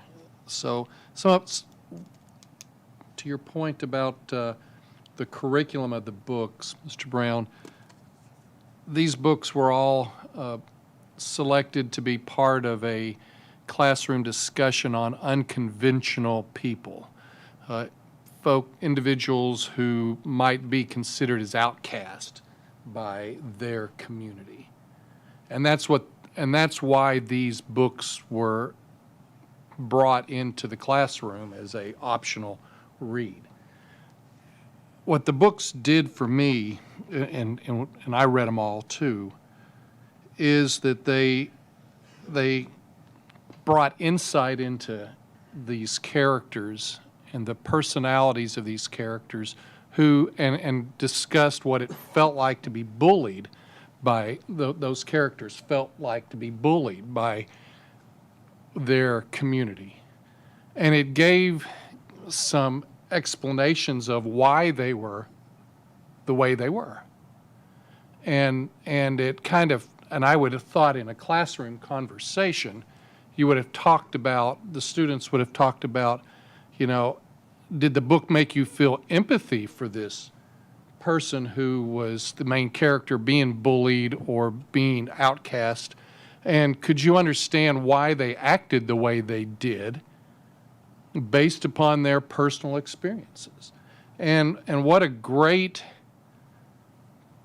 what a great opportunity of discovery for teenagers in our high school to think about, why does this person who I don't really know act the way they do, and I don't understand why they do, and it's so easy for me to tease and harass, but really when I step back, maybe I should think a little bit more about what has been their life experience to make them be that way.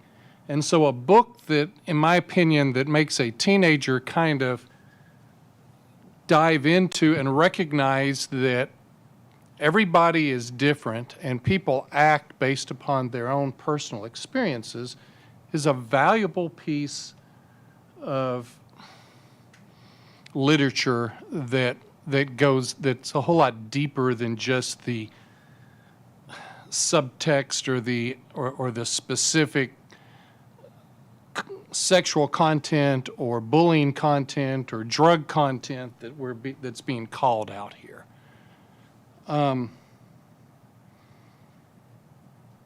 We are a public school system, and I think, another thought on opting in, opting out.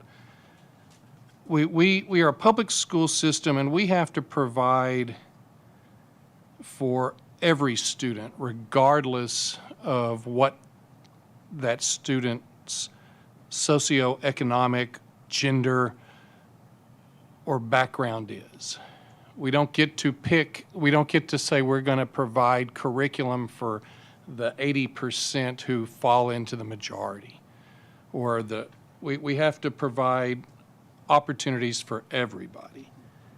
And so maybe the opt-in, opt-out reign, if we look at it, when your child attends and signs up to attend school in Williamson County Schools, you've opted into the books that are in the library. Now, if maybe we want to talk about making every book, all 40,000 books, opt out, and when you sign up, bring a child in. And a parent has to identify exactly out of those 40,000 books which ones their children can read. Well, let's go the extreme in the other manner. that you've got to sign up and say, I'm going to let my child read all of the books or some of the books or none of the books. If we're going to argue about whether opt-in is the best approach or opt-out is the best approach. But my point here this evening, other than arguing about the opt-in and opt-out, is that these 4 books were talking about what makes the main characters unique and why they are unique. And it was brought for the purpose of having a discussion amongst teenagers about what about these characters was different and what made them different and what did you like about them after you learned about them, what did you not like about them? And that's really what the whole point of English literature is reading and getting into the depth of the material and getting past the titillating passages, I guess, that the author decided to add to it. So, thank you. Thank you. Mr. Cash? Thank you, Madam Chair. There's a lot of good information going around tonight. I agree with a lot of what's been said. I'll say this, though. We can have these conversations with students and as parents with our children on books without sexually explicit scenes described in detail in our schools. It doesn't have to be that way. There's ways to discuss every one of these issues in every one of these books. I agree with Donna. I agree with Jay and Josh. We've been looking at some way to take care of this issue since 13 folks came in this same room and started reading excerpts from books well over a year ago, and it was muted because it was so bad. I personally was so embarrassed I couldn't look at anybody in here. But they're still on the shelves. We still haven't sat down and had a real conversation. We're back at square one again. We have our attorneys telling us what can happen if we remove a book, and we can do this and we can do that. We can't do this, we can't do that. We never get the solid, straight answer. People have been told it's an infringement on the rights of the children. But no one's ever got out here publicly and said that in most of these laws, we are able as a board to look, supported by the state law, at age appropriateness, lewd behavior, violence, rape, sexually explicit scenes. Every one of them. This board has got the power to do that. Now, I'm not advocating throwing books away. What I've said for well over a year, let's have a rating scale. If we can't do that much to help every child in this school system, then shame on us. I will vote no on this until we sit down as a board, whether it's at a retreat or wherever, and have a serious discussion about these sexually explicit and vulgar issues in these books. Thank you. Thank you. Mr. Wimberly? Chair, I made the motion to approve these, so you can imagine how I feel about it. But I have to say, and if I can personally address Mr. Galbraith and Mr. Brown, what the two of you proposed tonight sounds real intriguing to me. I would suggest, however, that we go ahead and approve this, get this behind us, so that we can deal with these larger issues in an appropriate and thoughtful manner. So I ask that we approve these, the recommendations. Thank you. Thank you. Ms. Cleveland? I agree with Mr. Wimberly. And Jay, thank you for bringing that up. I really appreciate that. And just as a side note, my kids, went here K through 12, and they read those books. And so when I asked them about the certain parts that are controversy, they didn't even give much thought about it, but they loved the book. But they don't remember those explicit parts. It's because it was the book as a whole. They really enjoyed it, and they could not believe that there was questions about removing these books. And so I just had to say that because it was, firsthand experience. Thank you. Thank you. If we have no further discussion, we are now ready to move on to voting for this topic. Mr. Golden, do you have a recommendation for us? Thank you, Madam Chair. I do recommend approval, but I want to make a couple of comments. One, our librarians have been talking about this as well. You may recall that the legislature directed that the Tennessee Textbook Commission give some guidance, and we got the guidance, and in essence, it was a restatement of what was already in our policy. So we will take that next step, regardless of your decision tonight, with those ongoing conversations with our librarians, because it's on their minds as well. Do recommend approval.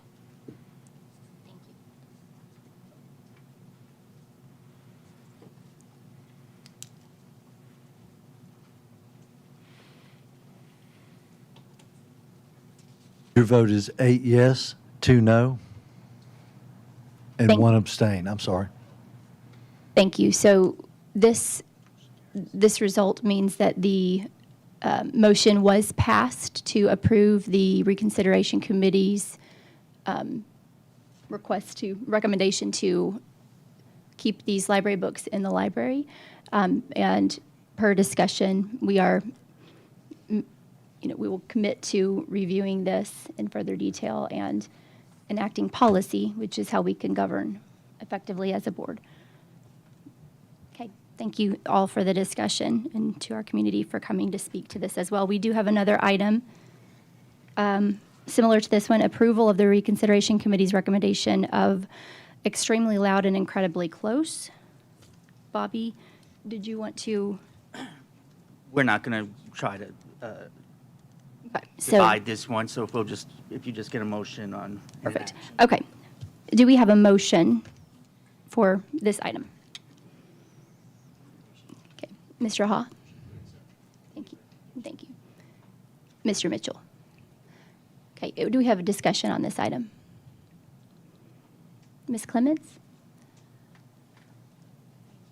I served on this committee, and I have to say I did like the book, and I requested the book to stay on. I was one of the few that disagreed with the whole committee. I recommend it to be 16 and older, which is kind of like what we've talked about, the different ages, because I think it's really important for us to understand when we look at a high school, you've got kids who are 13, 14, you've got kids who are 18. Just a massive amount of development that happens between those years. There was some heavy-duty situations in this book, but it was a really good book. But I do think I'm going to vote no for this to stay on for all, because I do feel like it is much better. It's appreciated much more for an older reader.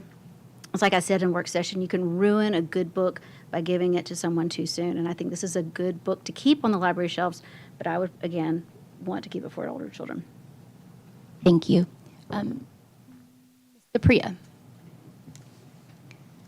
To respond to that, I agree with the original motion to approve this without restrictions, just because we do have the parent right to opt out. So our parents know their kids the best, and if they're too immature to be reading the content, they can opt them out. So I think it's better for constitutionality and liberty to make sure that everyone has access that wants it, and parents have the right to opt out.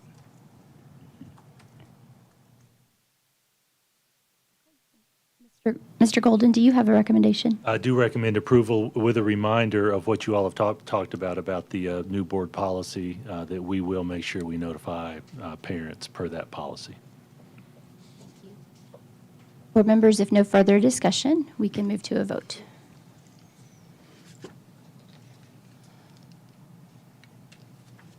Your vote is 8 yes, 2 no, 1 abstain. Thank you.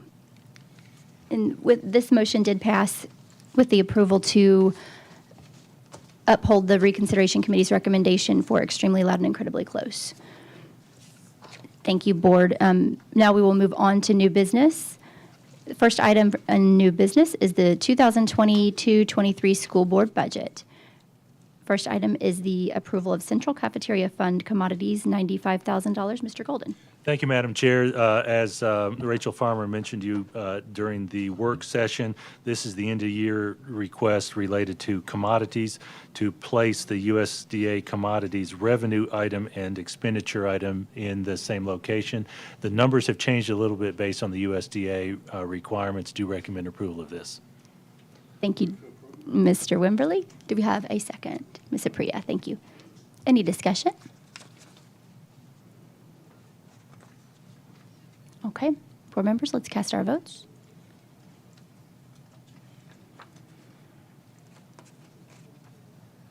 Your vote is 11 yes, 0 no.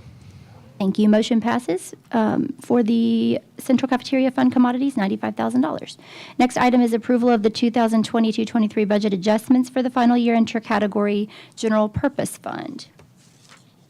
Thank you, Madam Chair. This is the final intra-category request to make sure that each one, I'm sorry, there was no motion. Do we need a motion? Oh, thank you. I'm sorry. Yes. Do we have a motion? Ms. Clements, thank you. In a second, Ms. Cleveland, thank you.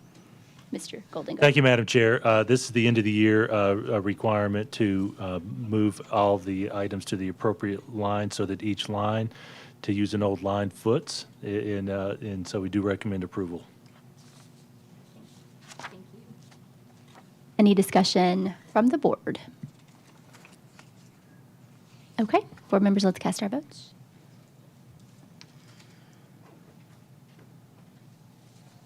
Your vote is 11 yes, 0 no. Thank you. Motion passed to approve the budget adjustments for intra-category general purpose fund. Next item on the agenda is the approval of the budget adjustments for the final year intra-category central cafeteria fund. Thank you, Madam Chair. Just as the general... You get a motion for this one? I need a motion for this. Mr. Mitchell and Mr. Cash, thank you. Now we can open the floor for discussion. Sorry, Mr. Golden, go ahead. Either way, I may mess this up. We're treating the same issue with the cafeteria fund to move the items to the appropriate categories. Thank you. Any discussion on this item? Okay, board members, please cast your votes.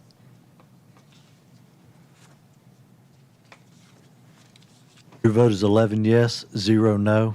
Thank you. Motion passed to approve final year intra-category central cafeteria fund.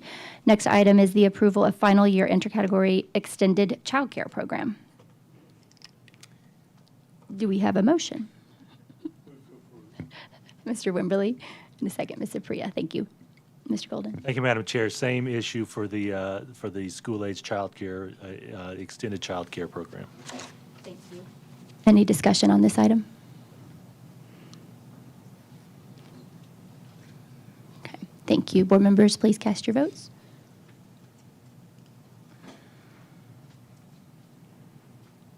Your vote is 11 yes, 0 no. Motion passed to approve the final year intra-category extended childcare program budget adjustment. And final item in this section is the approval of resolution for capital requests for 2023-24. And do we have a motion? Ms. Clements, and then a second, Mr. Mitchell. Mr. Golden? Thank you, Madam Chair. This number, $16,252,690 for annual capital request is based on the budget decision that you all made a few months ago. The County Commission has not yet voted on a final budget. We know that the Budget Committee has recommended a $13 million approval, but they have not yet made a decision. So for us to prepare for our capital funding request, the appropriate thing to do is for you all to make a motion now to approve that so we can take it to the County Commission for their July meeting. If the commission does reduce our capital funding to 13 million, we will bring this back to you for an adjustment to that. But the purpose of this is to get us started so that we can begin the funding process. And I will point out, and a few of you know this, the schedule for construction projects is getting longer and longer. And Kevin, I'm trying to remember the exact phraseology. The supply chain is getting much more difficult. So it's becoming even more important that we pass this in a timely manner so that we can get the commissioned approval, even if it is on just some of the funding. So do recommend approval. Mr. Mitchell? Madam Chair, a couple of thoughts. It's interesting how reading is more controversial than spending millions of dollars, I guess. The note that you had, the memo in here, I found it kind of confusing. It says in March you approved the capital request of $16,252,000. If we've already approved this, why are we voting on it a second time? Ms. Farmer, would you speak to that? We have to do, the county requires us to put it in resolution format. What you voted on was the overall budget, but then this is actually putting it in resolution format for them to be able to vote. And where our resolution's going to be for the full 16 million, correct? Right. And if what part of our 16 million did the Education Committee not want to approve? Well, if I'm not mistaken, Ms. Farmer, the Education Committee recommended approval in full, and the Budget Committee recommended a reduction to 13 million.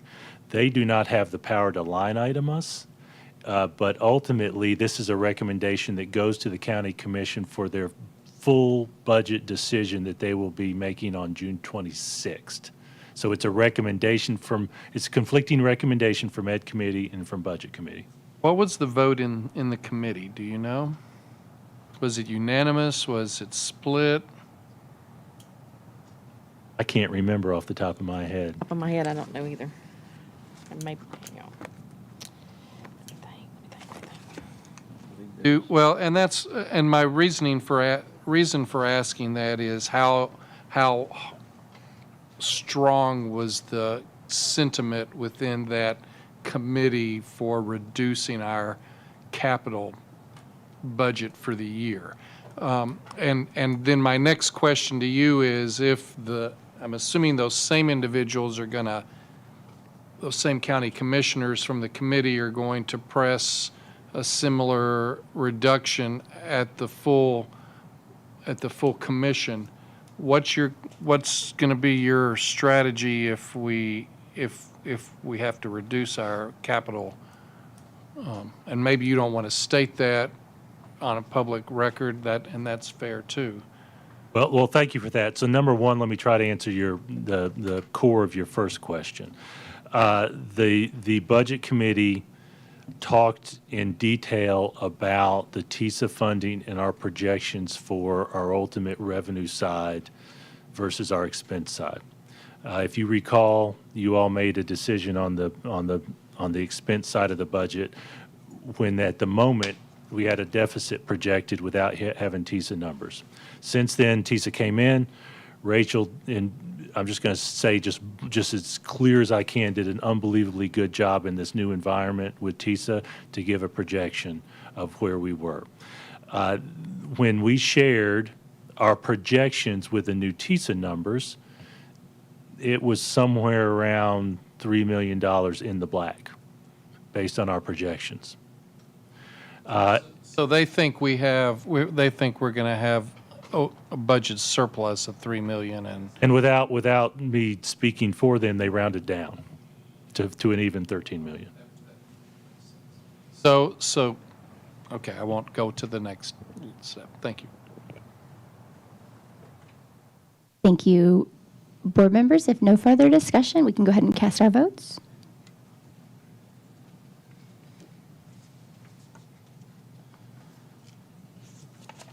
Your vote is 11 yes, 0 no. Thank you. Motion passes for approval of the resolution for the capital request for 2023-24. Next item on the agenda is approval of the 2023 through 2028 strategic plan. If I Mr. may, Whitman? Madam Chair, I believe the next item is the differentiated pay plan. No, I don't think so. I think she's correct. Oh, okay. I may have missed it. Okay. Thank you. Madam Chair, as you know, we had a really good discussion about the strategic plan, and I missed that. Thank you all. We had a really good discussion at the last work session about the strategic plan, and you all asked some very specific questions. After consulting with the Lipscomb University facilitators, I made 3 recommended changes to you from that plan as presented at the work session. So number 1, we added some language specific to the discussion that we had at so many of our public meetings related to school start times. And we added a recommended 9th objective at the very end of that regarding that plan. Second, we made an adjustment to one of the goals related to teacher and staff salaries. There was a concern expressed related to the language in the earlier iteration of reflective of a livable Williamson County income.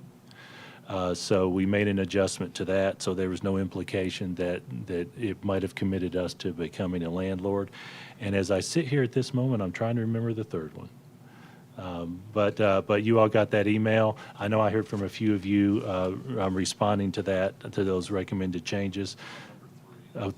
Thank you.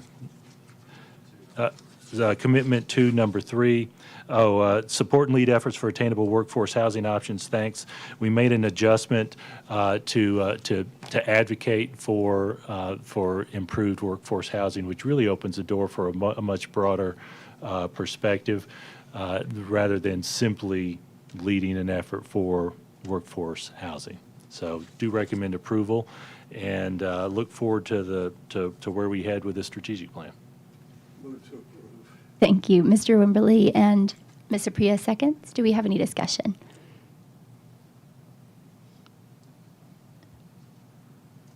Okay, let's cast our vote. Oh, Mr. Wimberly. Yes? I guess it's more of a request and a reminder, Jason, to you is we need to shout the strategic plan from the mountaintops. And I think, as we've discussed in the work session, it's not enough just to print a brochure. We've got to be more proactive, because this is our guiding star, our North Star, as it says in there quite specifically, for the next few years. So I would ask for a commitment that we do that. Thank you. You have it. Thank you. Okay, board members, please cast your votes.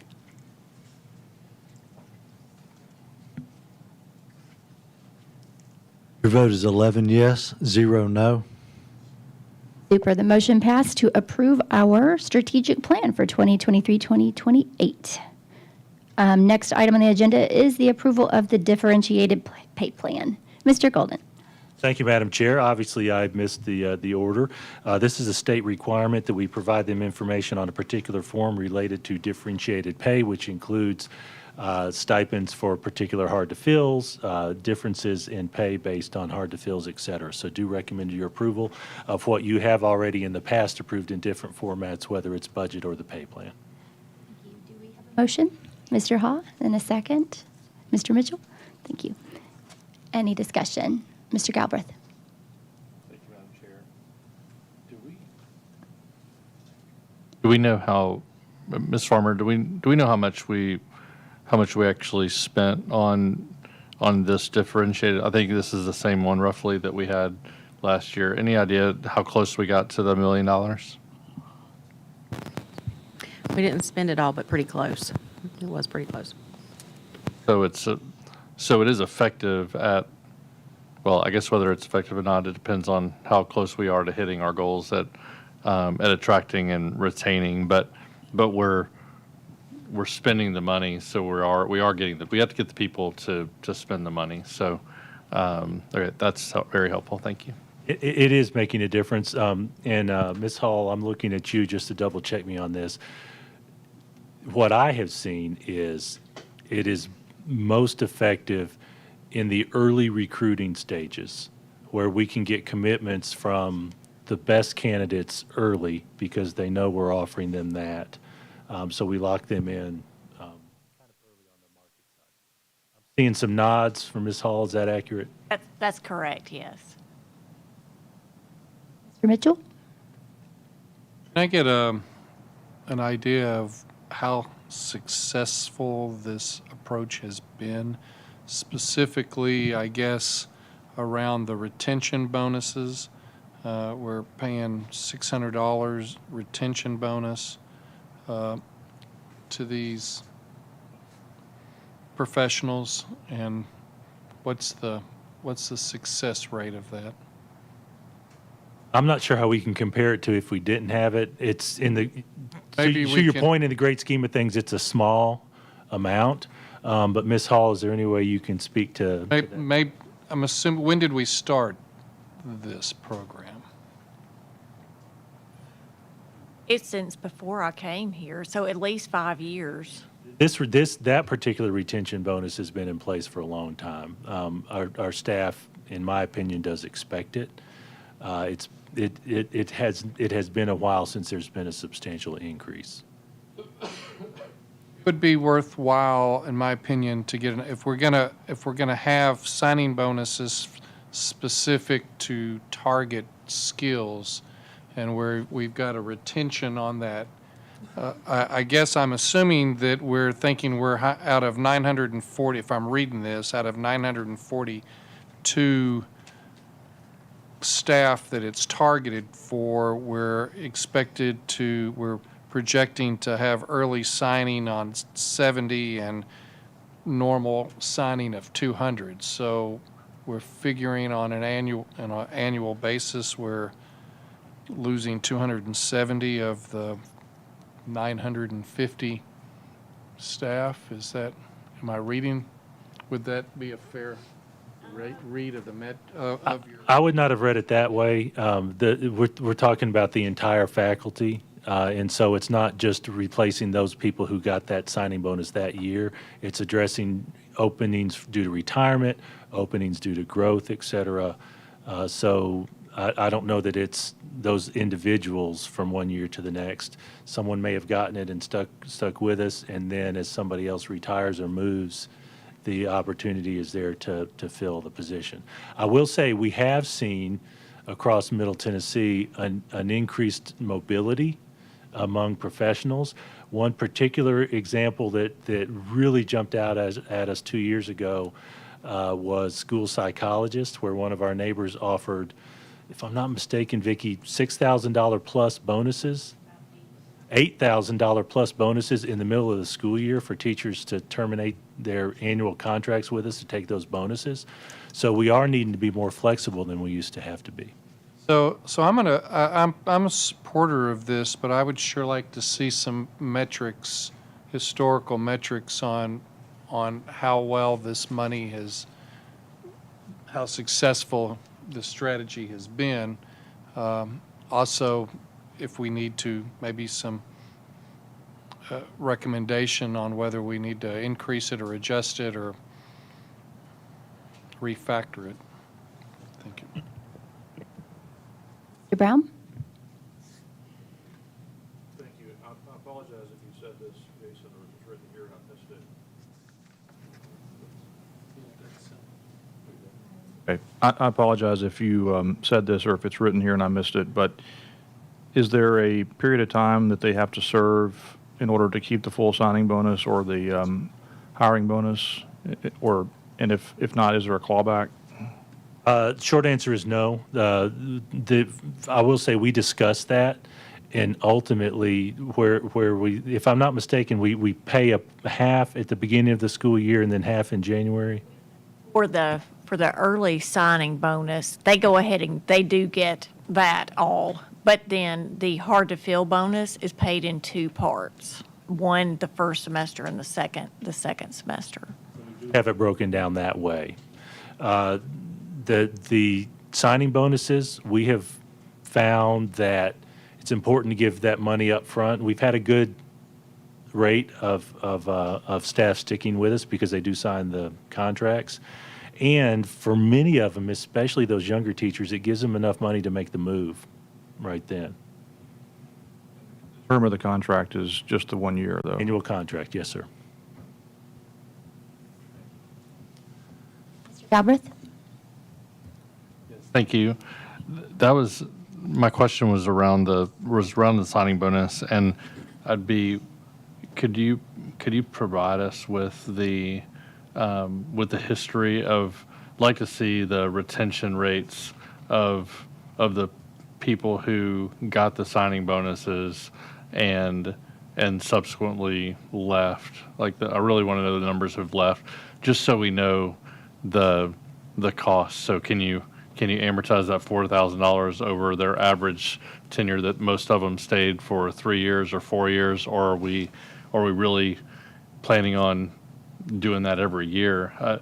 It's the goal is not necessarily retention, but actually filling the positions early. So I get it, but we just need to know how long. I mean, Rachel's expensing it all this year, but we're getting our bang for the buck if we're getting them to stay longer. So, thanks.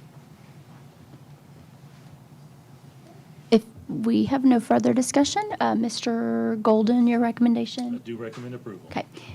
Board members, let's cast our votes.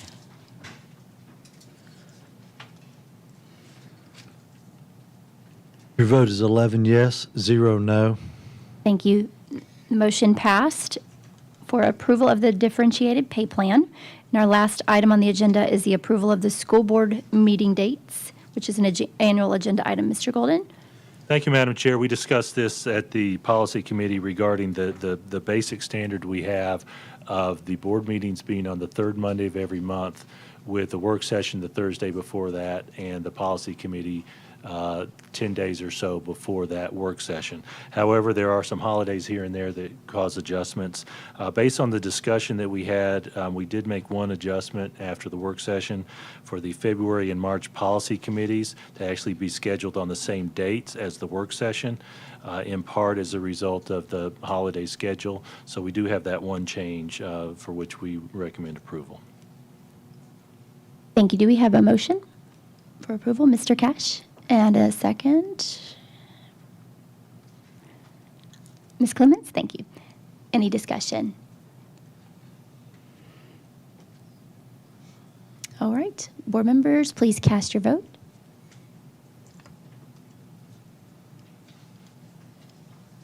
Your vote is 11 yes, 0 no. Thank you. Motion passed to approve our school board meeting dates for next year.